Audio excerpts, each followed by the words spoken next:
Figure it out. Hello, this is Adam Koralik from Figured Out Productions. The following video is a video of some kind, and I hope you enjoy it.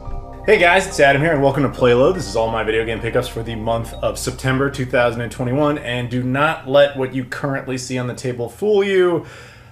This is tip of the iceberg, man. Like, there's a ton of stuff over there. Like, I'm gonna have to do this in like multiple sections. I like to typically keep it all in one, but this is just not possible this time, so yeah. Last month I did like the craziest episode of this show ever, and I thought this month would be a lot calmer, but there's a lot of crazy stuff this time.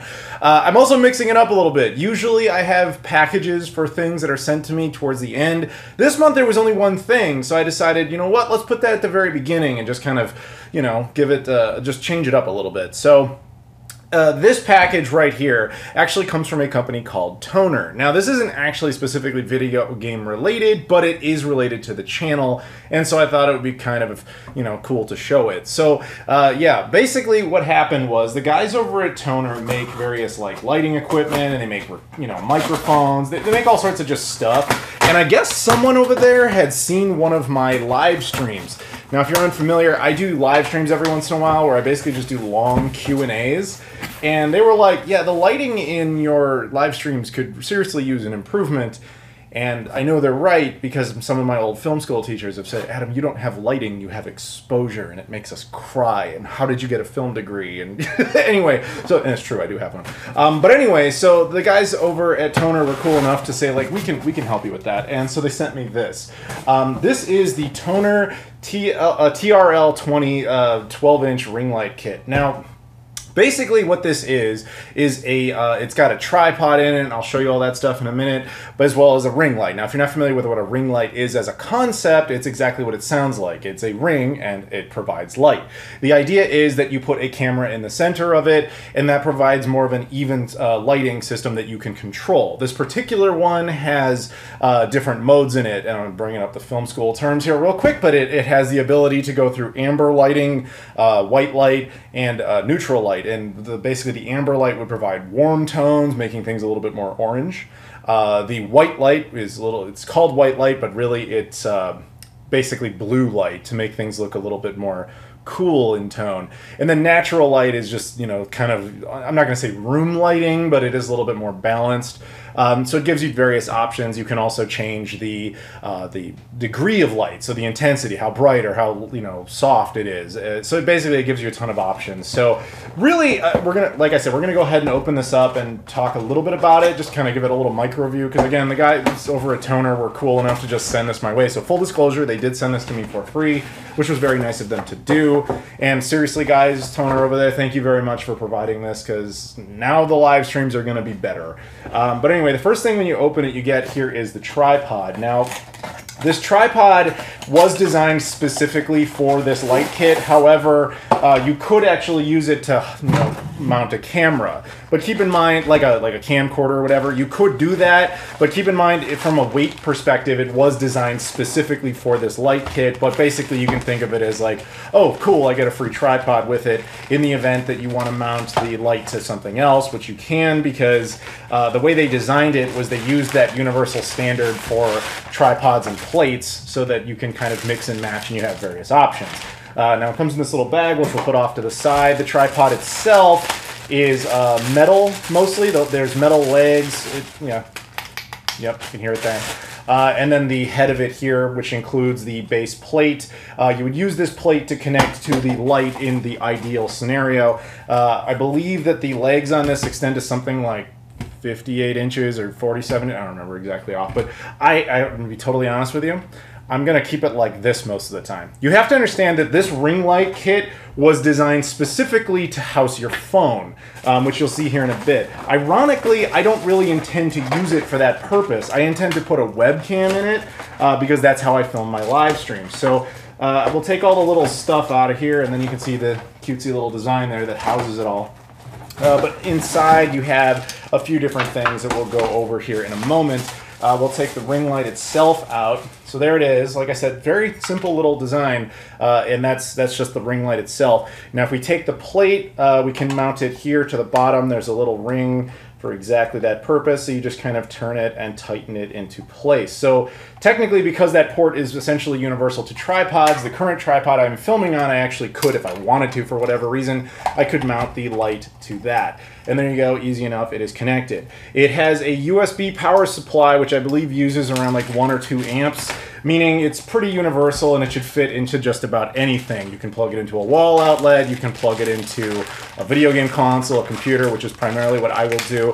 It will also work with something like this. This is just a battery bank, and theoretically it should just immediately power on the second I do that as well. Oh, this particular battery bank I forgot to charge, so that would be on me, my bad.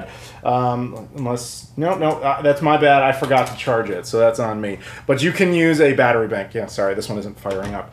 That's Adam. In the future, you got to make sure those things are charged. But anyway, they also provide it with a gooseneck, is what it's called, and then you can plug that, or you mount that right here into the center, tightens in very easily, and then this allows you some mobility, and boom, right there, that expands, and you can, basically put any sort of camera right into that. And that's pretty much it. Other than this little, dongle thing they included. This is a remote control. I don't intend to use this, but this is a neat little feature. Basically, this is a device that allows the lighting kit to sync up with your phone that you would presumably have mounted here, regardless if you have iOS or something Android-based. Personally, I have something Android-based. From there, you do Bluetooth syncing, and then this basically acts as a way to, you click it and your phone takes a photo, or it activates video or whatever you want. The point of this, I have to be very clear, is specifically to provide nice, even lighting for phones. But I'm of course, me, so I'm going to do it in the weird way. I'm going to use it specifically for my webcam shots. So in the future, this is, I guess, what my live streams are going to look like, is we're going to have more even lighting. Because in the past, all I've been doing is just throwing a big light in the room and just getting exposure. This will at least give a more balanced sense of things. But yeah, I think that this was just very cool of them to do, to provide this, and I can also then rig up the webcam right here in the center, and if it doesn't quite fit, I'll wrangle it in there. But again, it was designed for phones, but it should easily be able to sustain the weight of a webcam. I'm not worried about that at all. But yeah, on the body here, there's the simple power button, then there's a brightness mechanism, there's mode changes. Really, like a child could operate this. It's surprisingly easy, and yeah, it'll be a nice little set for the future. So again, huge shout out to the guys over at Tonor. If you're interested in this, I'll put a link in the description to their Amazon page. You can go ahead and support this. It's actually only like $50. It's really pretty cheap, and it's a good entry level design for anybody who's just getting into YouTube. Now again, I'm the anomaly, I'm a dinosaur on YouTube, but I've never really got good equipment before, so this will be a huge improvement for my live stream. So again, huge shout out to Tonor, thank you very much. But let's move on here, and we will talk about some of the other stuff I've got. Now, the rest of the stuff you guys have seen very briefly, except for my non-charged power bank. Sorry about that, that was, whoops, my bad. But yeah, I've got a couple of things here before we get on to stuff you guys haven't seen at all. The first thing up was the Retro Fighters Duelist. This is a Nintendo Switch game controller made by Retro Fighters that is themed based on the GameCube. I did an entire video on this. In case you missed it, feel free to go ahead and check that out. The other, I got a couple other games here. This is Intrepid Izzy, which is a brand new Sega Dreamcast game. I have both the European themed version as well as the Japanese themed version. Really, it's exactly the same. The disc is literally identical. It's region free. It's really about just which cover art you like. But it's a brand new Dreamcast game, a pretty good one too. I recommend going ahead and checking that video out as well. And finally, of this grouping, before we move on to the next sequence, this little obscure device called a PlayStation 5. I did an unboxing of this. I did a review of it, and so there's not really much else I need to say. Everybody out there knows what a PS5 is, but in the off chance you're watching this and never watched those, the way I got this was I had waited for a long time because I wasn't able to pre-order this.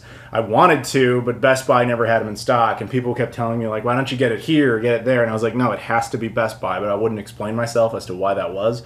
And so the explanation, which I gave, and I will give again real quickly, is my mother passed away in July of 2020 from cancer, pancreatic cancer. Sudden, and no one knew about it, and I found her collapsed. It was a horrible couple of weeks.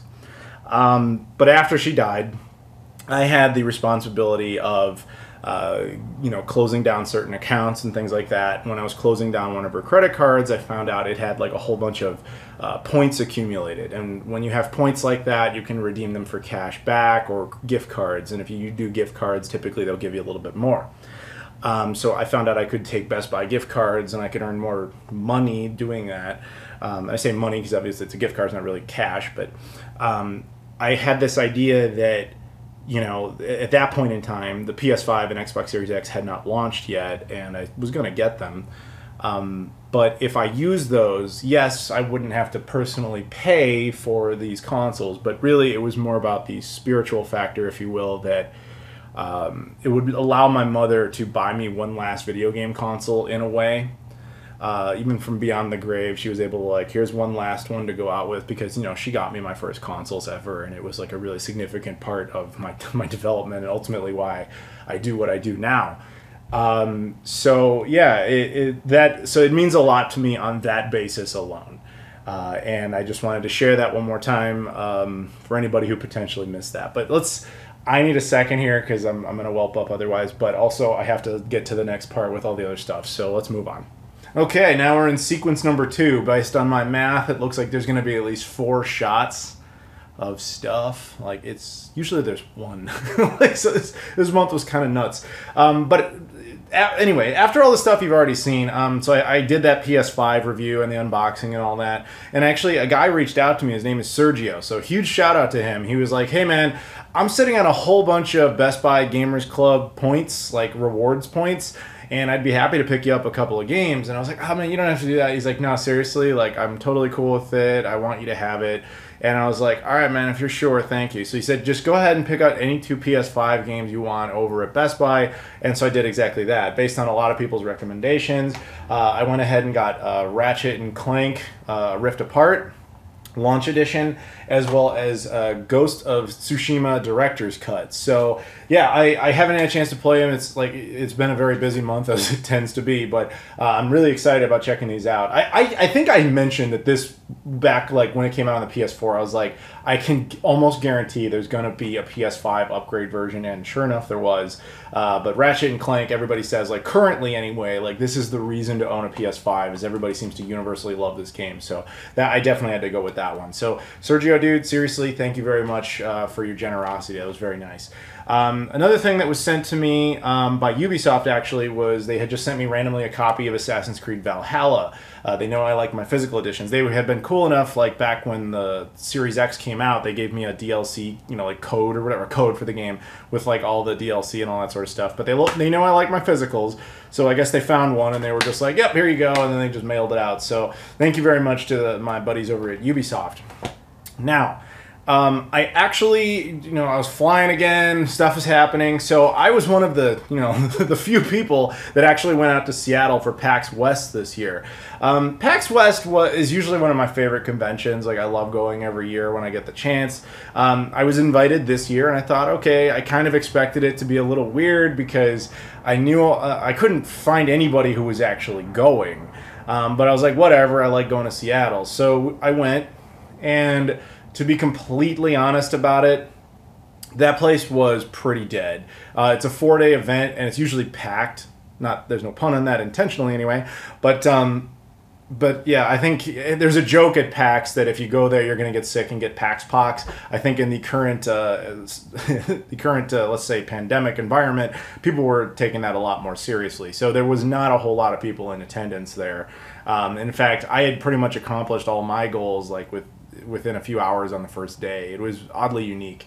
But that said, I still had a good time, and I wandered around. I got to hang out with some of my friends who did go, and I picked up some stuff, but granted, not much. The only thing I bought was something I was just kind of, like, stunned to see. They had Conker's Bad Fur Day merch. This was over at the Fan Gamer table. They were selling these Conker's Bad Fur Day plushies. Well, this one specifically, and it's just Conker. And I'm like, you never see Conker merch. And I don't really care much for plushies, to be completely real with you. But I do care about the Conker franchise. And if buying this even, like, slightly moves the needle in the vague possibility of Microsoft ever allowing us to have a Conker's Bad Fur Day 2, I did my part. So that's really the only reason I picked that up. But beyond that, I really just have my badge. And I went and checked out this game called Tales of Arise, which they took a little photo of me, you know, for a fake cover, and then they gave me a little keychain for that. That was by Bandai Namco. But the sad part is, Bandai Namco was the biggest company there, and they really just had Tales of Arise. Like, everybody else was just, like, indies and stuff. So, yeah, like I said, I didn't have a whole lot to do there. But I had a bunch of extra time on my hands. So I got together with some of my friends, and we all thought it would be kind of a kick to go up to Vancouver in Canada because... you know, like we had all this time on our hands. The Canadian border, at least at the time of making this video, is open to American citizens, provided you do a couple of extra steps. So we're like, this will be fun. I've never been to Vancouver. Let's hop up there. And we did a whole big excursion where we went to Point Roberts, Washington, which is this little American enclave. Google it if you want. That's only accessible by driving through Canada. So in order to go to it, you have to cross into Canada, then cross back into the U.S., and then to leave it, you have to cross back into Canada and cross back into the U.S. So we crossed the Canadian border, the Canadian-American border 4 times in just a matter of hours. And then we decided to go back up to Vancouver the next day. So in the span of 24 hours, we crossed 6 times. But anyway, so on part of that trip, we were driving around, and we were hitting up a couple of game stores. We checked out a Toys R Us because they still have them up there. It's really just the U.S. that doesn't have them anymore. But we found this retro game store, and you know, Canadian prices are usually not very good on stuff, but you do have to factor in exchange rates and all that sort of thing. But I found something I had actually been looking for, and it's like, it is a game for the PS3 that has massively shot up in price. But they didn't seem to be aware of that there yet. And that was a game called Folklore.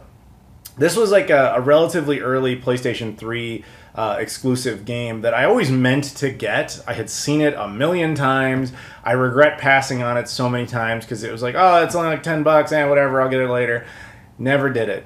Now this game is like upwards north of $100. In this store in Canada, it was probably about the equivalency of like $40 US, which I wasn't super happy about, knowing I had messed up so many times on it, but knowing what it goes for now, I was very happy to get it. So yeah, very cool to pick up yet another PS3 game, and one that I'd actively been trying to find, but this was my only pickup in Canada, other than just like random, you know, sodas and stuff that only exist there. But anyway, so, you know, I come back, and, you know, I'd been talking on social media and everything about how I went there and whatever. Now, there's a guy who runs a store called GG Retro Gaming. I've mentioned him a lot over the years. In fact, I mentioned him as recently as last month because he has a tendency to hook me up with stuff, and maybe as some sort of cosmic joke or intentional, I didn't really ask.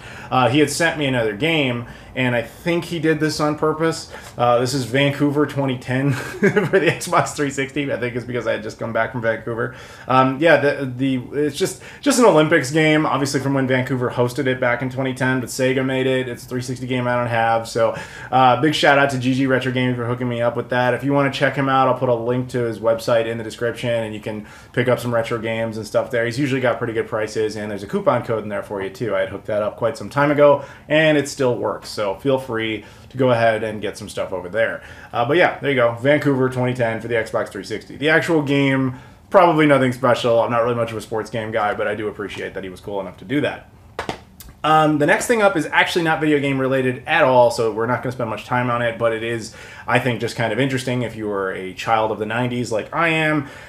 You might have ever watched DuckTales, the classic show that a lot of people, it technically was an 80s show, but a lot of us remember it from the 80s and the 90s. Disney had released that entire show on DVD. They'd released the first 75% of it on DVD. I think ultimately they've put the entire series on Disney Plus and all that, but there was like always one chunk of the series, the last half of the series, they never bothered to release physically.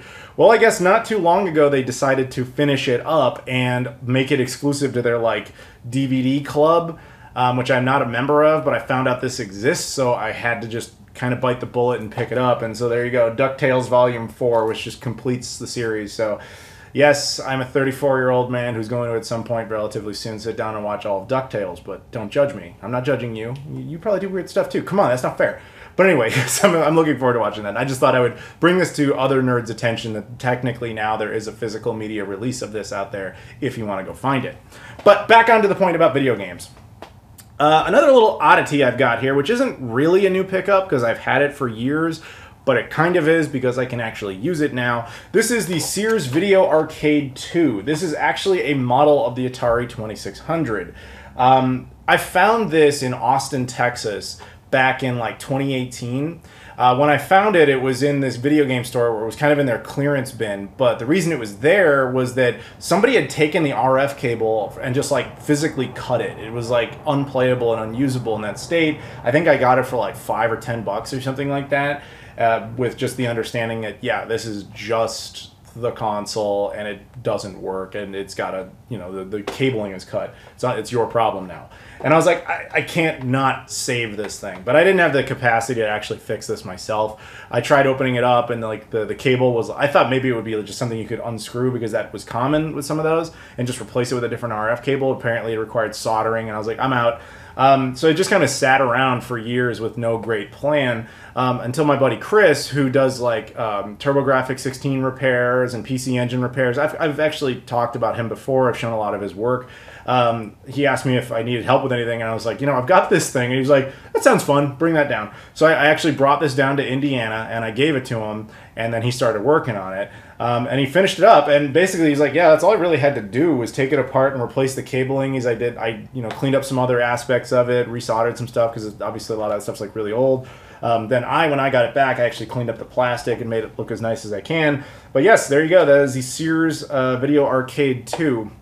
I'll probably do a rare variants video on this at some point because this is a very oddball version of the Atari 2600, which is, it's based on the Atari 2800. And yes, I said 2800. That is not a mistake of speech. The 2800 was a version of the Atari 2600 released exclusively in Japan that did not do well. They basically used the exact same molding, brought it over here, rebranded it, and said it's a different version of the 2600. Whatever. And then the shell itself might seem familiar to you. It's what they ultimately would go on to use for the 7800. This is like the little piece in the middle there that kind of linked it all together. But yeah, it's also got LEDs and stuff in it, or well, lights. I don't know if they're technically LEDs or not, but there's lights in there when you turn it on, so I think that's all very neat. And you can use a Sega Genesis power supply, I think Model 2 off the top of my head, but I'd have to double check. But anyway, so there's that. And then the last thing in this sequence we're going to talk about is I got a package from Limited Run Games. This is something I had bought quite some time ago and totally forgot about. This is Panzer Dragoon for the PS4, obviously the Sega Saturn remake, which, you know, you got I have the Switch version already, but, you know, you get the game, comes with that little card. Actually, I think the reason I wanted it was just I liked the idea of a full-on, like, Sega Saturn replica case here, so that's very neat. And there was also this thing, I'm not even sure what this is, so we're going to open it up right now and find out, but this was in the box, and it looks like it's just some sort of media kit materials or something. No, not media specifically. Oh, no, it's just materials. There's a little poster type of looking thing for that, and it looks like replacement PS4 case that actually shows swappable Sega Saturn artwork if you want to go with that as your full reversal, which I think is very cool. So yeah, there you go. I bought that. That is going to be good. Now, give me a second while I reload the table. Part 3, okay. So I also got to go down to St. Louis for the Missouri Gamecon. Now, I've been there every year since they started that. I've been a guest every time. It's been awesome. Here's my badge and everything. Yeah, it's great. If you ever get the chance to go down to Missouri for the Missouri Gamecon, you absolutely should do it. It was fantastic. Like, before we even get to the games, like, here's how fantastic it is. Check me out. I'm driving a DeLorean. One of my buddies down there, his name is Mason, has a DeLorean. He really is passionate about it. He takes incredible care of it. Not only did he allow me to sit there and take photos and all that, I actually got to drive the thing, which has been like a childhood dream of mine. Like, maybe since I was 4 and I first saw Back to the Future. Like, the idea that I would ever actually get to drive one of these things was fantastic. How did it handle? It was kind of like driving a tin can that you had to apply all of your weight to in order to make it turn left or right, but still, it was fantastic. And the thing about DeLorean, man, is like, it's hard to travel with because everybody wants to stop and take photos of it. Like, I kind of felt bad for Mason. He just came in his car and everybody's like, ah! But, he still loves that car. So, huge shout out to him. He was cool enough to let me drive it. And then I got to cruise with him for a minute, which was neat. The best part is whenever your AC doesn't work and you're going slow enough, it's like a Jeep. Just pop the door open. Get some nice fresh breeze. Look how ridiculous that is, man. Or the windows. Show them the windows. Look at these tiny little things. Ouch. But anyway, so I picked up a whole bunch of different stuff when I was there, and now we're going to talk about it. So, The first thing I actually got was a bunch of Xbox One stuff. My buddy Rich, who was down there, who was one of the guys selling stuff, he was purging a lot of his collection, and he had an incredible deal on some Xbox One stuff. And then I was like, why are you selling these so cheap? And he was basically like, I bought these from Target, I got them, and then they sent me a second package of the exact same 3 games, and I tried to return them and they wouldn't take them, so now I'm just kind of like, whatever, to whoever finds them first goes the spoils. So he gave me a really good deal on, but when I bought all 3, which was Scarlet Nexus, Hades, which everybody says is like the GOAT, or greatest game ever made or whatever, and Mass Effect Legendary Edition, which is basically the Mass Effect trilogy with like all the DLC and all that sort of stuff on there. So yeah, got all 3 of those from Rich. He put an amazing deal on, so thank you very much. Also a whole lot of other stuff. These came from various sources. I bought a new GameCube game, the one that I had been wanting for a while, which is WarioWare Inc., the Mega Party game. My GameCube goal is still the same, which is I want every GameCube game that was never released on the original Xbox. And I'm doing pretty well at that, although admittedly it's getting a lot harder than it used to be. But fortunately, I have a lot of the heavy hitters, admittedly not all of them. This one wouldn't be a super heavy hitter, but it is kind of an expensive game. But actually, I do remember I bought this one from Rich, and he cut me a very nice deal on it, so I was happy to get that. I also got a bunch of Xbox original stuff. That goal is exactly what it just sounded like. It's every game on the original Xbox, which I still have quite a ways to go. But I got a nice chunk of them out of the way, because OG Xbox, it's like, despite the pandemic, despite everything going on, like, OG Xbox games are still worthless. So, I mean, some of these came out of free bins. But anyway, here's what we got. NCAA 2004, NCAA Football 2003, couldn't care less about Hand Egg, to be honest with you. NCAA College Football 2K3, legit don't care. They just have to go on the collection. Dead to Rights 2, which is like a legit game. Fantastic Four, which hilariously I thought I had, because I recently, I think it was literally last month, I showed that I got the Fantastic Four Rise of the Silver Surfer game for the Xbox 360, and I just kind of assumed that I already had this game, but I guess I didn't, so there you go. Now I do have it. Cell Damage, which I remember being a very early Xbox 360 game, but I think for a while, I'm not going to say this was an exclusive, but I think it was for at least a little bit, although it might have been a GameCube title as well. I legit don't remember, but I remember this being kind of one of those early 6th gen games, at least with the Xbox and the PS2 and GameCube era, not so much the Dreamcast era, where people made a big deal about this. Here's one I thought I had too. Half-Life 2. Hey, I was surprised. Good luck for all the superfans in your Half-Life 3 goal. And finally, Magic the Gathering Battlegrounds. You're going to get the impression, especially here in a minute, that I kind of do care about Magic. I do not. This one was just kind of funny to see, because last month I showed this like demo disc I had for the game. And I might have even said at the time, like, oh yeah, this is the demo for the game, I have the game, whatever. No, I didn't. Turns out I actually didn't have the actual game, so I had the demo of this before I had the real game, so there you go. But now I have that game. So anyway, there you go, some OG Xbox stuff. A couple other random things around. I got some N64 stuff. All 3 of these, again, came from Rich. Mega Man 64. I've kind of had this goal with the N64 where I kind of wanted a full set, but, you know, I focused so much. I have, like, all the European exclusives. I have almost all the Japanese exclusives, and I have a good chunk of the American stuff, but I'm not done with it. The problem now is that a lot of the North American stuff, particularly the heavy hitter games, are getting, like, pirated duplicate copies, and it's, like, hard to tell legit from fake anymore, so it's not really as fun as it used to be. With Rich, though, I knew his stuff was going to be real, so I had no such concerns. So I got Mega Man 64, Excite Bike 64, as well as Chameleon Twist 2. He again cut me a nice little deal by buying all of these together along with the other stuff. So yeah, Rich is a legit dude. Now, this pile in particular is completely haphazard and random, but every single thing in this pile was free, and we'll just kind of go over it real quick. I walked away with some random original Game Boy cases, just in case you have loose carts or, you know, Game Boy Original or Game Boy Color games. I think even Atari Lynx games actually fit in these things. They were literally just in a box of free stuff. So I was like, oh, cool, yeah, I'll definitely take that.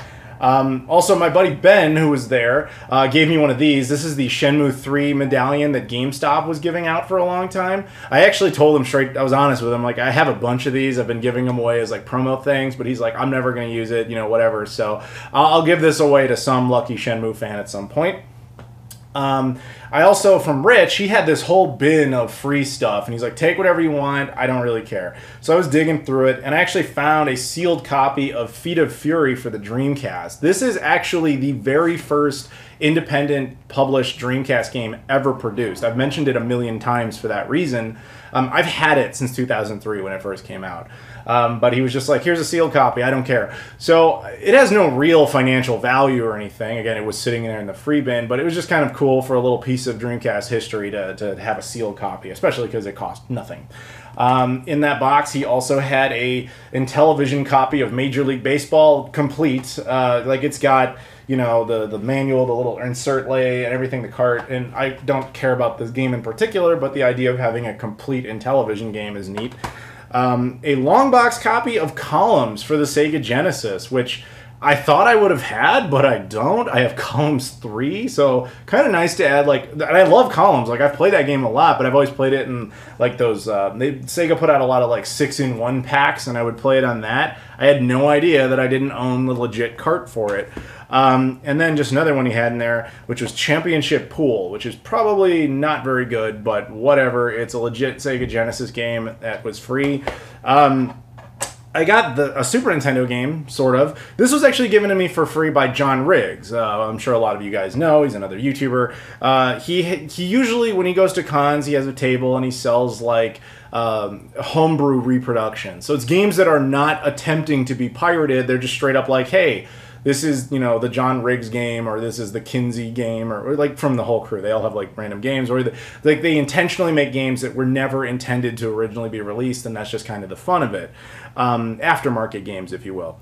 This case, I usually don't get those just because I don't really have any great reason to, but this one really caught my attention. This is New Super Mario Land. This is actually a Super Nintendo conversion of the Game Boy game, and I haven't played it yet, but I was told it's like a 16-bit rendition, it's supposed to be a lot better and all that. And I was like, that's really cool. And I was actually fully prepared to buy this from John. And he was like, your money's no good here, just take it. So thank you very much, John. That was very nice of you to do.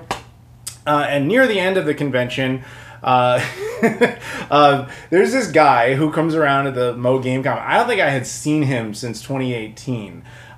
He showed up that year, and he started being like, yo, man, do you have a Model 2 or Revision 2 Sega Dreamcast? And I was like, no, I've never even seen one. And he just took one out and handed it to me, and he's like, well, now you have one. And, you know, told me his name, and I was like, oh, wow, awesome, thank you so much, and didn't hear from him again for quite some time. He showed up at this convention, and he's like, hey, man, and I was like, hey, Tom, and he was like, I remembered his name, and he was like, did you manage to track down a game for that Bahar Bros MVS consolizer yet? And I was like, no. And he's like, he just whips this out. He's like, well, now you have one. So he gave me Fatal Fury 2 for the SNK MVS, Neo Geo MVS. Now, in case that's a little bit going over your head there, so literally last month, in the previous PlayLoad episode, towards the end, I opened up a package, which was this console made by the Bahar Bros. They make great stuff for the Dreamcast and peripherals and stuff, but they sent me this mystery package. They would not tell me what it was. I had kind of sort of guessed what it might be, but I wasn't sure, and it was that guess. It was a consoleized MVS. In fact, they told me later that I have the first one. The serial number on the bottom, 001, it's the first one they ever made, and it's mine now. And I want to do a video on it, but I was like, I don't know a single game for the MVS. But I have a plan where I'm going to go out to Oregon. I have a friend out there who has a ton of different MVS games, and we'll do a whole creative thing. But admittedly, that was kind of like, it's going to take me a while to do that. I guess Tom saw the video, and he's like, dude, I'm sitting on a spare Fatal Fury 2. He's like, it's the most common game out there. It doesn't matter. But he's like, here you go. So thank you very much for that, because now I can actually, like, better plan for that video, and I can actually, like, record footage here, and it'll be a much better video thanks to Tom. So thank you very much for doing that, and now I actually have an MVS game. So thank you very much, Tom. And next up, Star Wars Episode 2, Attack of the Clones for the Game Boy Advance. Yeah, I found this at the, not at the convention, but like the day before in a store in St. Louis. Anyway, the reason I wanted this is because I very rarely get GBA stuff, is basically just that there was a Phantom Menace game that was on PC and PS1. There was a Revenge of the Sith game that was on a whole bunch of consoles. I think there was a PC version.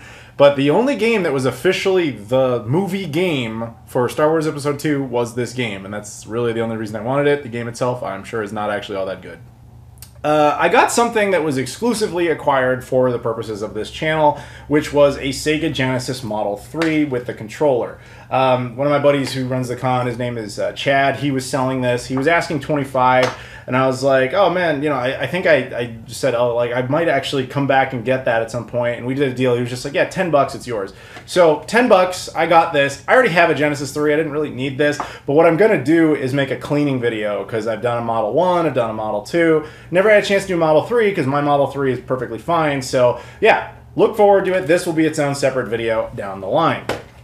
And thank you very much, Chad, for the very nice deal on that. But the last thing I got was not video game related, and it's why I joked about Magic the Gathering before with this game. The convention is wrapping up, right? Like, it's supposed to end at 6, and by like 5:30, like almost every vendor has already closed and left. And there was this one table where this guy's like going down with the ship, like he's not moving, all of his stuff is just sitting there. He's like, I'm gonna be that guy who's still selling stuff at 6. And so I walked over to him because I was just there and I was just chatting with the guy, and I was like, I give you props, man. Most people wouldn't stick around and just stay up. He's like, I'm used to going to cons that wrap up at 10. Like, this is nothing for me. And I was like, cool. So I'm just kind of looking at his stuff, and his stuff's like half video games, half Magic the Gathering. And I was like, and then just this idea popped in my head, and I was like, look, this is going to sound like the epitome of a noob question because I don't know anything about Magic the Gathering. And when I say I don't mean anything, I don't know anything about it, like down to like basic terminology. It's just not my universe at all.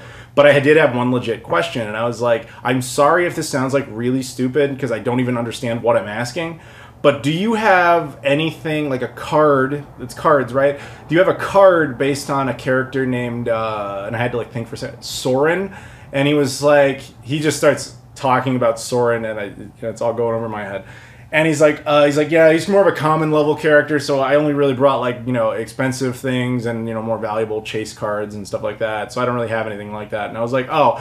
And then the reason he's like, if you don't know anything about Magic, why are you like, why do you care? And I was like, this is gonna sound really random, but there was a game called Mana Strike. It was a mobile Magic the Gathering game a couple years ago. I voiced Soren in it. To this day, I'm the only person who, in any official capacity, has ever voiced that character, and that's true, by the way. That is a thing. And he kind of was like, "What? Did you guys hear that?" He's like telling his like people who work his table because they're all Magic the Gathering people. And there was a girl there. She's like, "Oh, I played that. I know exactly what you're talking. That's you." Like, you know, you're just having that conversation. Like, yeah. So the reason I was just asking, like, do you have like a Soren card? Like, I'd buy it off you just because it would be nice to have some little merch of the character I voiced, you know? Like, I don't know enough about that universe, or what do I know? And he's just like, you know, I have a, what did he call it? He's like, I have a Playmat. I have a Playmat. It's like a convention exclusive thing. It's got Soren on it. Let me find it for you. And then he takes it out and he's just like, yeah, he's like, it's like a $100 Playmat. I'm like, I'm not looking to spend $100. He's like, no, you voiced the character. I'll give it to you for $20. It's, you know, and I was like, I have no idea if I'm getting hosed right now. I have no clue because I don't know anything about it. I was told later by a friend of mine who runs the convention as well, who's super into Magic the Gathering. He's like, no, you got a good deal on that, trust me. And I was like, okay. So he sold me this. This is a Playmat. I literally out loud, like an idiot, I was like, oh, are they like mouse pads? They're like big mouse pads? I don't know anything about. That's not my universe, guys. I'm sorry. But this character that you're seeing there, I provided his voice in a video game. So I'm not going to use this, I imagine, for its intended purpose, which is to, like, I don't know if you put cards on it. And I don't know the basics of this game. I apologize. But I think it'd be neat to, like, maybe have it framed or something, and I'll just, like, put it up somewhere and be like, yo, that's me. But I have to, like, somehow explain that I'm the one in the game and I'm not just a huge fan of this franchise or something. I don't know what I'm going to do. But either way, this is pretty neat, and I want to thank that dude for selling this to me, apparently at a very good rate, just because I voiced this character. And he looks a little bit more badass than me, wouldn't you say? But yeah, there you go. Anyway, give me a second here and we'll get set up for the final sequence. Okay, here we go. Everything you're seeing here, and there's a lot of stuff, obviously. There's even some stuff hidden behind this stuff. All came from one person, and that was Rocker Gaming. Now, if you're not familiar with him, you should be. He's another YouTuber. He and I did a video earlier this month, which a lot of you didn't bother to go watch, and you totally should, where we customized, or more accurately, he customized and did a whole bunch of work, to this Nintendo GameCube and this GameCube controller. This GameCube I've had for a long time. You know, it's got a Pluto board in it, so it has native HDMI out, it has a region-free switch, it has a GC loader. Like, this thing is crazy. My buddy Jesse at one point had put a purple LED in it, but Rocker Gaming and I hung out, and he decided to make some additional changes. He put purple LEDs in the controller ports. He put just me, like, as a faceplate on it, which, by the way, you could have won if you had watched the video. You would have known we were giving away free stuff. But also the controller itself, like, he had done a custom, you know, he replaced the back with something transparent. That way, you know, you could see these lights he had installed. There's all sorts of random haptic feedback type of things in there. I don't know if that's the right term. Probably not. But anyway, it's got a lot of various changes inside. It's a smart controller now, more so for Smash Brothers and other things like that. Yeah, haptic feedback. Why did I even say that? That's not accurate. But we also replaced the buttons with buttons he and I had made together. And by I say we, all I did was what he told me, which was just squeeze the syringe at him. That's a good boy. Good job. Really, he did 100% of the work. But yeah, anyway, so there you go. And it's got a new, like, you know, cord there and everything. He had a nice fancy word for it that I don't remember. But anyway, customized. And we even gave away spare sets of buttons. But a lot of you didn't watch the video, so you weren't entered.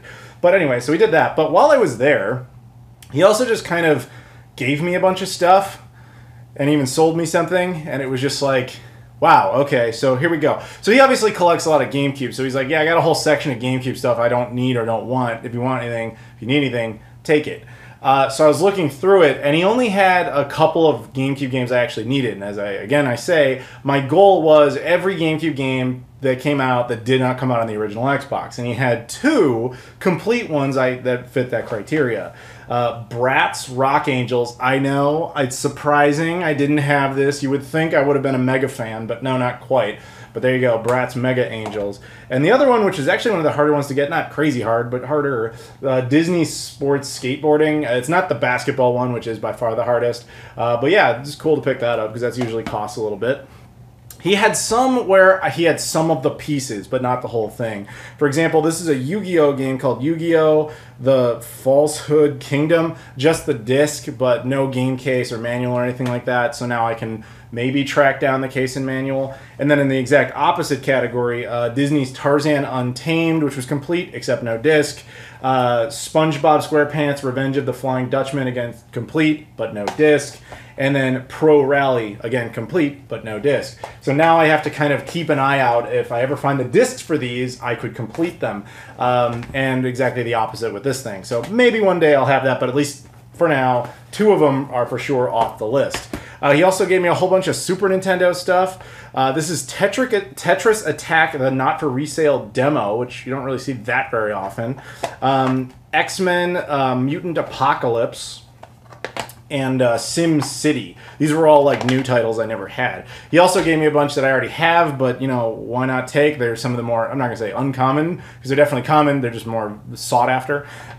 Super Mario World 2, Yoshi's Island, Donkey Kong Country 2, another copy of Donkey Kong Country 2, Donkey Kong Country 1, another copy of Donkey Kong Country 1, and Killer Instinct. And he was just like, yeah, you can just take all those, I don't care. So thank you for that. Also for the NES, Zelda 2, The Adventure of Link. He just hooked me up with that. He also I talked to him about, like, at the time I had found that Xbox One that had the power supply, but it didn't have the breakaway cable. He's like, here, take a breakaway cable. I don't even care. So I have a cable now, thanks to him. And then, as you can see, we have more madness over here. He had a lot of stuff that he's just like, I don't really care about any of this. He had 4 Tales of Vesperia GameCubes. Now, this GameCube was released in Japan and in Europe. There was never a North American release of this. It's another special edition GameCube, but I mean, aside from that, it's just, you know, the color is like mint green or whatever. But he sold me this for a very reasonable rate. I'll probably do a rare variants video on it at some point, but that's the console itself, and it came with the Game Boy player, and that's really all it is. So this actually is the European version specifically, but he had actually replaced the disk drive with a modded disk drive, so it has, I forget what the name of the chip is, the Xeno chip, I think. So the thing is completely region-free now, so it makes no difference. But there you go. We'll at some point do a video on that as well. And the last thing you're seeing here, you see 3 Sega Saturns. There's actually 2 more back here. He just gave me 5 Sega Saturns. Now I know what you're thinking. That's nuts. Well, the thing is, this is all miscellaneous parts. And at first I was like, oh, I can make some, do with this. I can figure something out. Then I had this other idea for a video that it's going to have me go back to Rocker Gaming's house, and we're going to do something. And I'm not going to talk about it much because it would be too much of a spoiler. But eventually, I don't know exactly when this is going to happen, but eventually there will be some video in my feed about you can win a Sega Saturn. Oh, you better watch it, unlike this one, which you didn't watch. You should watch that because you might be able to win a Sega Saturn. Don't you want a Sega Saturn? You probably do. So maybe watch that video when it comes out. But yeah, that'll be it for that. That's just a little tease, basically. And so that'll do it for this month, guys. Obviously, I want to thank Rocker Gaming for all of this. I want to thank the guys over at Tonor. That was really nice of them to do, to hook me up with that. Thank you to Retro Fighters for that controller. And thank you to everybody at PAX and at Gamecon. And, just thank you to the people at Ubisoft. Thank you to Sergio for those PS5 games. And in a weird way, even though she can't possibly hear me, I just want to thank my mother for the PS5. And just, yeah, I'm sure there's other people I need to thank, but the video is complicated in the way it's edited together. Thank you, Chris, for fixing the 2600, and just thank you to everybody who was involved. So thank you guys very much for watching. As always, if you could please like, comment, and subscribe, I would appreciate that. All the social media stuff is in the description. And again, if you want to check out any of the, I'll put links to all these people in the description, the Tonor Light, Rocker Gaming, Retro Fighters, everybody. I'll put it all in the description. You can check them out as well. So thank you guys very much for watching, and I'll see you all later.